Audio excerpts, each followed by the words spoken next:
Hi, good afternoon. This is Gene from Listening in Radio, KB9001 MWDX, KB9001 SWL, and my ham radio call sign WN9ZWC. Welcome to installment number 143, video number 143 of Listening in Radio. And the UT date and time is 10/8/23 at about 20:55 UT. So it's about 8:55 p.m. in Greenwich, England. Good to know. And let's get to the news. Some interesting news coming out of Canada, and this was found out on CBC, CBC One, and also on X, formerly Twitter. Now it's X. There's news that online streamers and podcasters will soon have to register with Canada's broadcasting regulator. This is creating some confusion and some the fear of heavier regulation that might be coming. And that might be true. I think we're going to see some heavier regulation in the communications area. We'll have to see how it goes. But late Friday afternoon, the Canadian Radio and Television and Telecommunications Commission, the CRTC, announced that online streaming and podcasting services operating in Canada with $10 million and more in annual revenue. Well, that counts me out. I'm not getting $10 million for this. With $10 million or more in annual revenue, they'll have to register before November 8th with the Canadian government to let them do podcasts. That's quite interesting anyway. But University of Ottawa law professor by the name of Michael Geist kind of chimed in, and he said that he's actually the chair of internet e-commerce and e-commerce law, and he said the information being collected is limited, but he says he suspects that there's going to be more coming, just like the rest of us. We think there's going to be more coming, and in my opinion, it'll probably involve AM radio. I know there's some problems in AM radio in Canada. We'll see how it pans out anyhow. Anyway.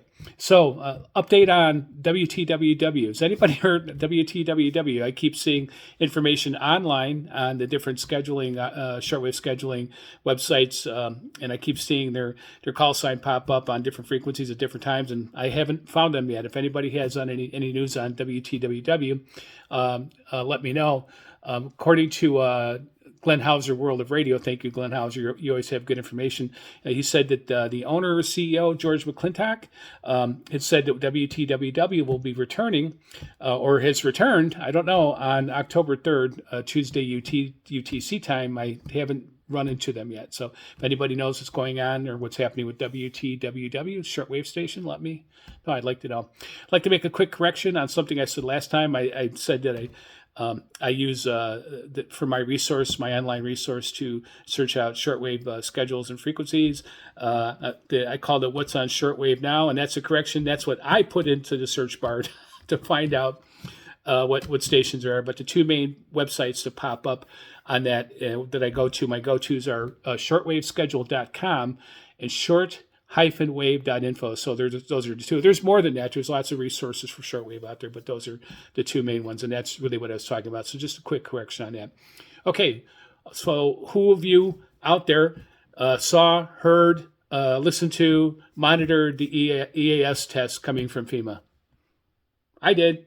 I listened to it. In fact, I turned on every electronic device that I can find in the house. I turned on the TV, the AM radio, internet, phone. I had it all on. I know a lot of people were like kind of scared they have the phone on, but in a house, are we going to find out how things went if somebody didn't become the in danger forward observer? So that was me. I was the guy at risk on the forward lines, watching what was going on with the EAS. And I'll tell you, it wasn't much different from other EAS tests in the past. With the exception, there was a major exception that I noticed and I monitored, like I said, I monitored on everything, TV, AM radio, cell phone, and it was pretty typical in some respects, except on TV. The Homeland Security logo was clearly displayed with the word FEMA, F-E-M-A, on there, so you knew exactly where it came from. And it wasn't like in the past, FEMA's name or logo, I don't believe ever came into it. I'm an old guy who lived through the Cold War, and we used to have the duck and cover test all the time and all the emergency tests on TV. And so this was kind of new. It used to be civil defense back in the day, but civil defense is gone. They don't allow us to participate in that anymore. That's the government and FEMA. So anyhow, that was the difference. But what I did note was the interoperability that played out with this, which is interesting because the timing in a way was delivered. And I think it's important to know from a technological standpoint that everything went really smoothly. So that means I think they've got a pretty good foothold on how to convey information by any means necessary to convey emergency information, including television, cell phone, AM radio, and it all kind of came off without a hitch. So that was pretty fairly impressive. So I think the interoperability and the technology, the prowess with the technology was there. I thought that was pretty interesting stuff. So those are the takeaways that I got from it. So anyhow, listening opportunities. If anybody hears WTWW, please let me know. That's a listening opportunity. I'd like to, if you find out anything about it, please feel free to let me know. Drop it in, the comment section. I'd like to know, and I'll do some more research on that. The Shortwave contest, don't forget the Shortwave contest coming up in November and through December. In fact, I passed that information on to WRMI Radio, to their general manager there. And the general manager actually got back to me. They're really great people at WRMI. I've actually called them on the phone one time and talked to them, and they're pretty responsive to their email. So I really appreciate that. But I got an email back from the general manager, Jeff White, and he thanked me for updating him on the details of the contest. And you can find those details at icomjapan.blogspot.com. And if you go through the links there, you're going to find more information on the details as well. So, and I'll leave when I get this done, I'll also leave a link down in the description so everybody can find this stuff as well.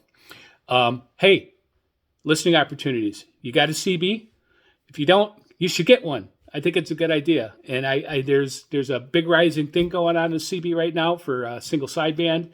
I think it's kind of cool, and it's kind of popping up locally. There's a local net taking place here on sideband in the Des Moines area on I think it was Wednesday. I can't remember. I just participated one time, but so CB is a good thing to happen. And by the way, if other communications goes down, it's a good way to talk to people locally. And I would actually advise local government. You should maybe buy a couple CBs and put it in your repertoire. There's might be some people to talk to when an emergency happens. Hey, you never know. So, again, if you don't have a CB, look into it. And also get yourself a shortwave radio. Don't forget about getting a shortwave radio, too. A lot going out on the shortwave right now. Big listening opportunity because the sun cycle is changing, and we're coming into a new portion of sun cycle, and it's sounding real good so far. And the predictions are pretty hot that it's going to get a lot better. So this is a good time to get a shortwave radio or to buy yourself a CB. Or hey, get yourself a ham radio license. I was listening in on 10 meters just a few minutes ago before I hopped on here. 10 meters is pretty much wide open right now. We haven't heard this much radio traffic on there and this good a propagation in a long, long time. So hey, we're up there. We're in the next sun cycle. So let's get out there and play. Have a good time. Shout outs. I'd like to shout out to CBer, a CB guy, 2112. Remember Rush? It sounds like Rush 2112, and I think that's probably where you got his number from. And 2112 is in Carson City, Nevada. He has a YouTube channel called the CB Lounge, and it's kind of cool. Check it out. The guy's a lot of fun, and he does live sessions where everybody goes up there and they chat online with him while he's trying to talk on the CB and talk skip and stuff. So it's kind of a neat website.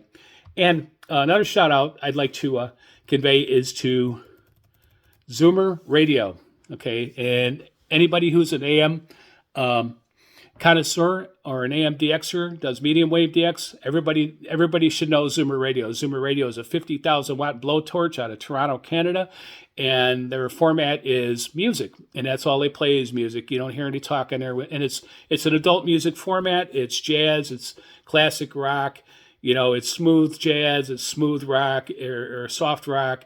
And all kinds of things. It's really, really a good format, and I've listened to it for years. I've been hearing them for over 20 years, and I'm hoping that the changes that are happening up in Canada do not affect Zoomer Radio. I'm just going to say, if it does affect Zoomer Radio and we end up losing Zoomer Radio, in my opinion, the loss of Zoomer Radio would be just a loss for the whole continent. For the whole North American continent. It would be a horrible loss for us. It's a wonderful medium. They do wonderful things. And hey, what's wrong with people being happy and listening to music, right? That's what I think. And I think it does wonders. It communicates wonders from the Canadian people to the Americans and all over the world. And who knows who else hears it. So, but if we lose Zoomer Radio, we lose the biggest AM radio gem, in my opinion, on this continent. Okay. So those are my shout outs. Okay, let's look at a few logs. It's been like really busy lately. Since the last time I did my show, I've logged, oh God, it's been like I said, the bands have been so open. I've logged like 60 contacts since the last time, but I'm just going to give like a fast overview of kind of what I got here, because I've been actually experimenting with a couple different radios. I recently bought another radio, another shortwave radio. In fact, I did some videos reviewing this particular radio. So check out my short videos. There's a review of a new radio in there, and I've been using some of my older stuff too, and I'm listening in on different radios, and everything is really good. Propagation's like just really dynamite right now. So what's going on? What's going on in the propagation world? What am I hearing out there?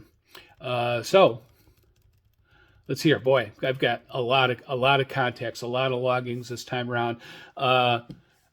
China Radio International. WINB. I got WCBQ, or WBCQ out of Monticello, Maine.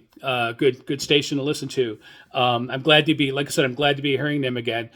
Radio Romania, Radio Exterior de Hispana, Radio WRMI all the time. Voice of America has been very strong lately. So the FEMA test, I logged the FEMA test. I did find there was I figured it out though, it was WRMI had switched over to some test tones, and I heard some voice in the test, but I kind of logged it as an anomaly. Not an anomaly, it was just a switch over, is what I figured out. Of course, I monitored the EAS test as something different, and of course, I monitored it on two different frequencies on AM radio. I think it was WHO and the EWTN Catholic channel out of the Des Moines area. So yeah, that was one. And of course, Zoomer Radio, AM side. I've been spending most of my time on shortwave because propagation's been hot. So here's an interesting one I never had before. WNQM Incorporated. It was a gospel station on 15825, 15825. I had Radio Korea on 5800 kilohertz. NHK World Japan at 6105. They're usually there every night.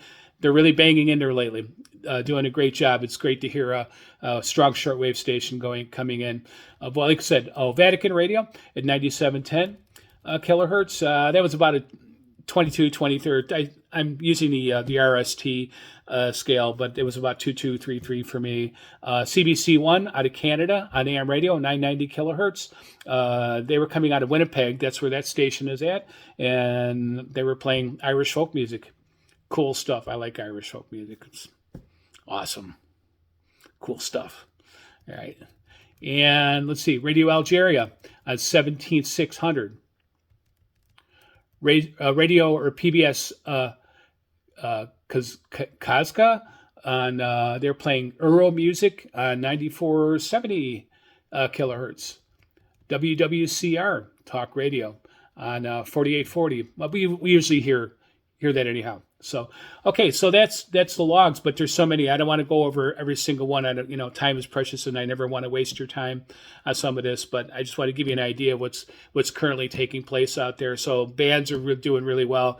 Sun Cycle coming up, so we're going to be hearing a lot more. So get out there and get yourself a shortwave radio to put up, and remember, get an outside antenna or get a CB. No. We want more people on CB, right? Okay. All right. This is G from Listening In. Thanks. Have a great day.